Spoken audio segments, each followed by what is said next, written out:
The U.S. flew Haitians who were camped at a Texas border town back to Haiti recently and then tried blocking others from crossing the border from Mexico. To discuss this in more detail is our foreign affairs expert, Lisa Daftari, joining us once again from Los Angeles. Lisa, this may be the largest expulsion of migrants or refugees in your country in decades. Yeah, it's not a pretty sight down there. I don't know if you've seen some of the footage under the bridge that everyone talks about this bridge being the symbol of these crowds gathered. I mean, what's going to happen to them? But it's been going on for a while now, and it's been ignored by the media because we have a different president in the White House right now.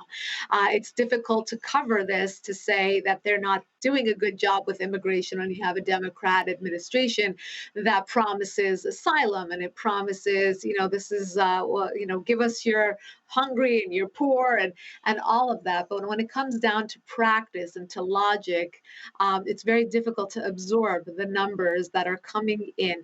And talk about, vetting and talk about vaccine, evidence and proof of vaccinations and COVID testing. I mean, it's more difficult to get a child into preschool these days without, 7 different COVID tests and proof of vaccination by the parents and all that. So, it raises a lot of questions.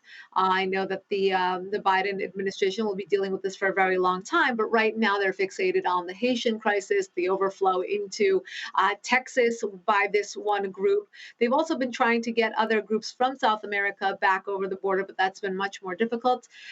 With the Haitians, they're getting them on flights and getting them out very quickly. There has never been in the history of U.S. immigration this quick of taking them out this quickly, and I think they waited so long that it needed immediate attention and an immediate solution, so to speak. Not that this is anything of a solution. This is a Band-Aid on Niagara Falls. So it's going to be a long time coming, and they'll have to have a more cohesive and uniform message coming out of the White House. You can't tell one group they can't come in, another group that they can come in. What will be the policy, and what will be, the social distancing policy, and what will be the vetting policy with regards to extremists? Are they coming in from Afghanistan and Syria?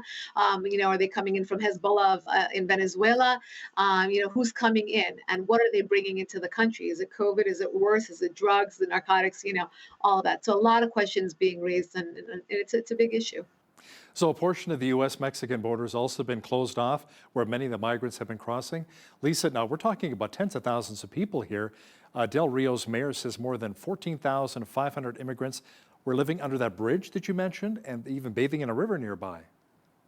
This is the reality. I mean, these are people's backyards and homes, and this is just one portion of the border. By the way, Hal, we're speaking of obviously a very popular routes that the migrants are taking, but there are many other. We have a porous border, and this is what Donald Trump was talking about firming up this border for many reasons, not because we're heartless, but because of the safety and security of those already living here. The fact that we can't vet the numbers coming in are astronomical. We hit record highs every month this year to date with the number of migrants crossing over. And again, they're coming in from all over. We know that there have been nefarious elements that have crossed over. We're talking about terrorist elements. We're talking about narcotics. We're talking about obviously COVID and other things. So, it's not going to get any easier. And the pictures of these 14,000 or more living under the bridge. I mean, come to Los Angeles any day of the week, and I'll show you similar, tents on sidewalks in the nicest parts of town, and nothing's being done about it. It's only getting worse. And this is again the sign of blue states, the sign of blue administrations. Our governor feels the same way. He's inviting the homeless from other places to come to live here.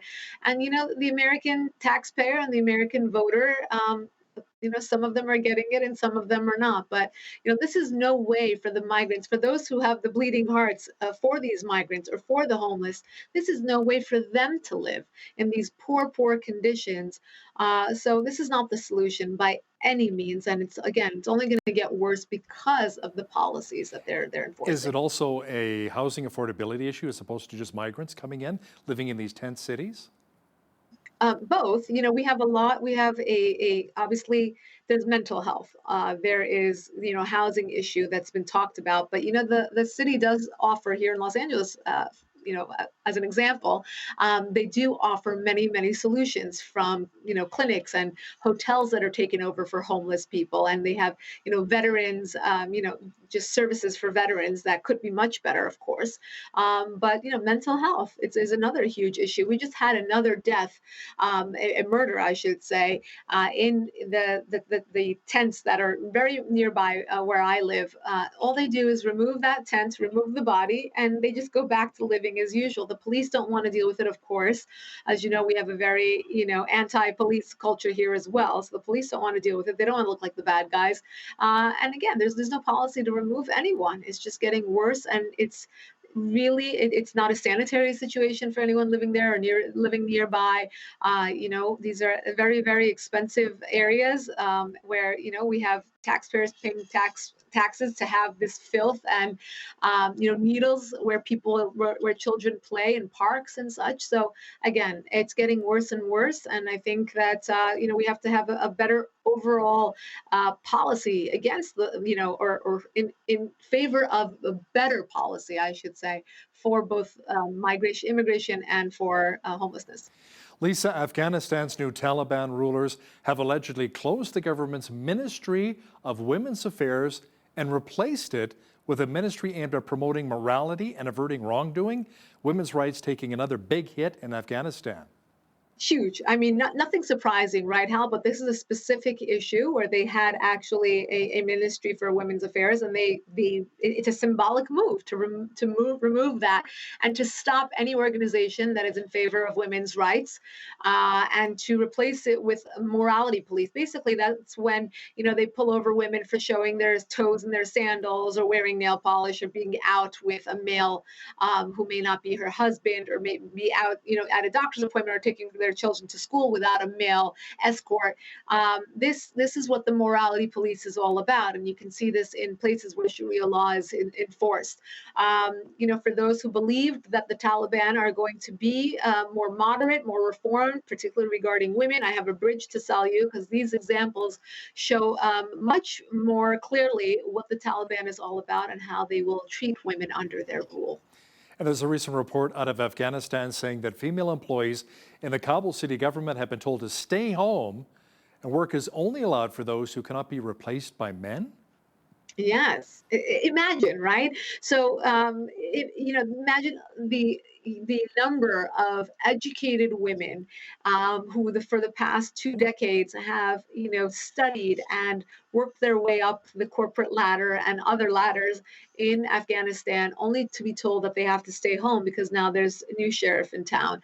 If their job can't be replaced by a man, then they can work, but that doesn't really include many vocations.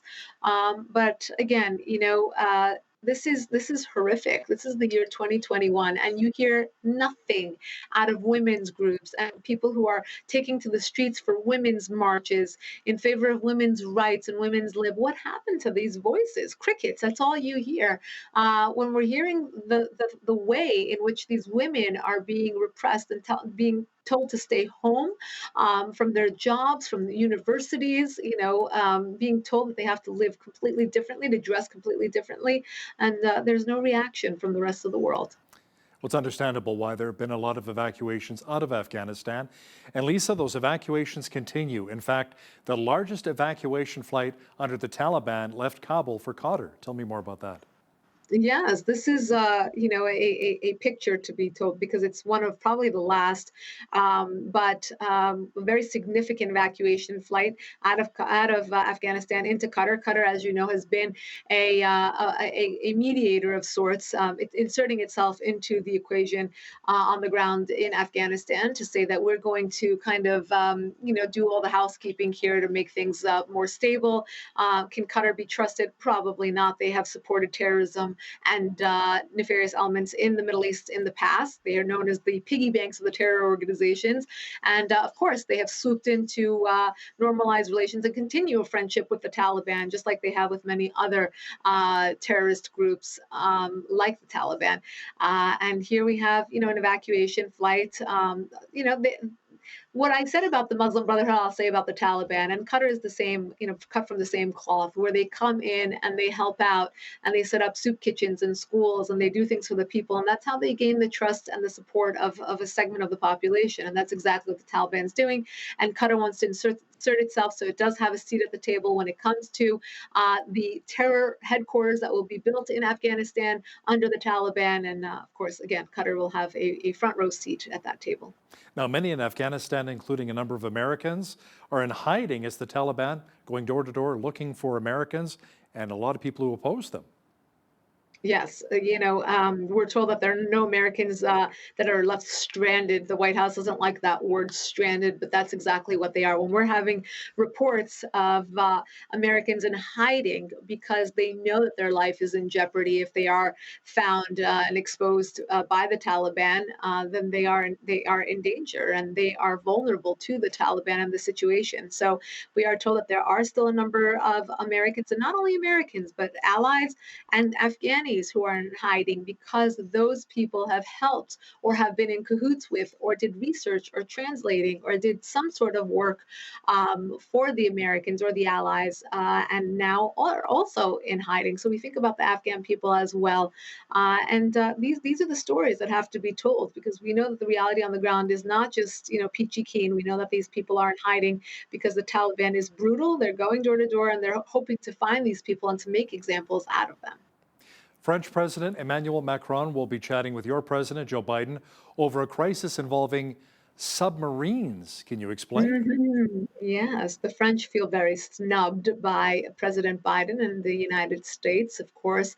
Australia and the United States, with the UK, just struck a deal for submarines, and the French feel snubbed. They weren't part of the conversation. They weren't part of the deal. And now the backstory is why they really feel snubbed is because they previously had a deal with Australia to make their submarines, and the Australians were like, we're going to move on to a different partner. And now the Australians are defending themselves against the French because the French are very, very upset and they're making the world know how upset they are. But we know that Macron will have a conversation with Joe Biden. He's not going to let this one go, and he's going to make his disenchantment known to the president. You don't think they'd ask for the Statue of Liberty back, would they? Oh, we hope not. That's going to cut out a lot of tourism for the New York, New Jersey area. Now, recent satellite images are showing that North Korea is expanding its weapons-grade uranium plant. How concerned should we be here in North America? We're not looking at all the places, all the hotspots, all the rogue elements that have increasingly become more brazen in the past less than a year. Look, we talk about foreign policy and the fact that when there is a weaker leader in the White House, it creates more chaos around the world. It creates disorder. We saw this debacle in Afghanistan, but we also are not looking at the other places in the world where things are getting much worse. For example, North Korea, where they are chest thumping and doing more tests, and they are announcing the enrichment of uranium again. The Iranian regime, likewise, is saying, well, we're not getting back into an Iran nuclear deal. We're not getting back into a deal with the allies or the United States. So we might as well continue. We're not going to let in inspectors, and we're going to do this, and we're going to do that. We're going to enrich uranium up to 60%. And China is another great example of another rogue nation getting more and more brazen. And they know that they can stand up to the United States because there will be no penalty, no consequence for it.